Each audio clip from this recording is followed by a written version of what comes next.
Kailangan na bang simulan at tapusin sa 19th Congress ang impeachment trial ni VP Sara? Iba-iba ang posisyon ng ilang mga senador. Yan ang agenda report ni Agatha Gregorio. Senado ang magdedesisyon kung kailan sisimulan ang trial ni Vice President Sara Duterte. Yan ang pahayag ni Senate President Chis Escudero sa kabila ng samut-saring opinyon sa kung dapat ba'y agaran o hindi ang pagbuo ng impeachment court. Meron ng jurisdiction ang Senado dyan sa kasong yan dahil tinanggap na namin eh. Mag-convene man o hindi yung korte to receive evidence, mag-iiso na ng mga jurisdictional orders ang impeachment court na ito. Kaugnay ng pagpapasagot, na pag-usapan na natin yan, pagpapasagot sa nasasakdal at paghingi ng tugon doon ng prosecution naman. Naka-adjourn sa ngayon ang Senado kaya hindi pa makapag-convene sa plenaryo bago mag-Hunyo. Sinabi naman ni Senate Majority Leader Francis Tolentino na dapat makonvene at manumpa ang impeachment court habang nasa 19th Congress pa. Maaalalang sinabi ng Senate President na gagawin ang paglilitis pagkatapos pa ng ika-4 na sona ng Pangulo sa Hulyo. But I agree and respect the decision of SP that the trial should proceed after SONA kung yun yung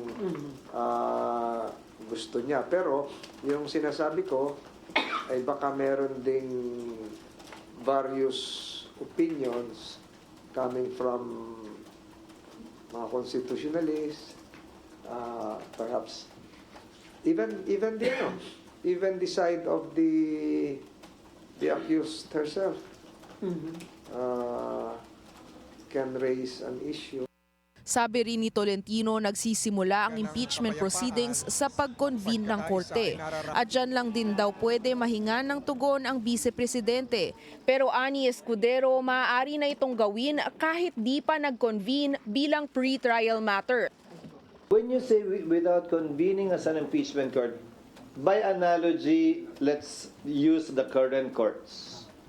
Nando na kasi yung korte. So mag-i-issue siya ng mga order, yung judge, bago pa mag-trial.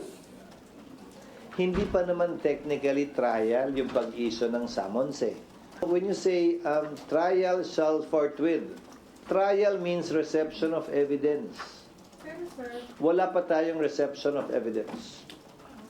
Ayon naman kay Tolentino, posibleng magkaroon ng jurisdictional issue kung ideklara ng Supreme Court na dapat agad na aksyonan ang impeachment sa Senado.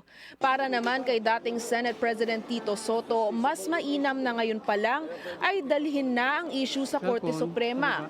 May mga opinion din kasi na continuing body ang Senado kahit matapos ang 19th Congress patungo sa 20th Congress na may mga bago ng halal na miyembro. Mabuti pa, tanungin na. Justiciable yung issue eh. Kaya pwedeng i-take up talaga ng maaga ng Supreme Court yun. Makakatawid ba o hindi?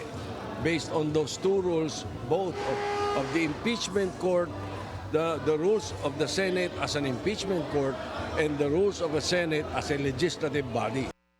Sa gitna ng mga tanong kung agaran ba o hindi ang pagsisimula ng paglilitis dahil na rin sa salitang forthwith na nasa Constitution, ani Tolentino may karapatan ang sino mang akusado sa isang speedy trial. Pero kung hindi pa rin magsimula ang paglilitis sa isang buwan, dapat ani ay pag-aralan ang kahulugan ng nakasaad sa batas. Para sa agenda, Agatha Gregorio, Billionaire News Channel.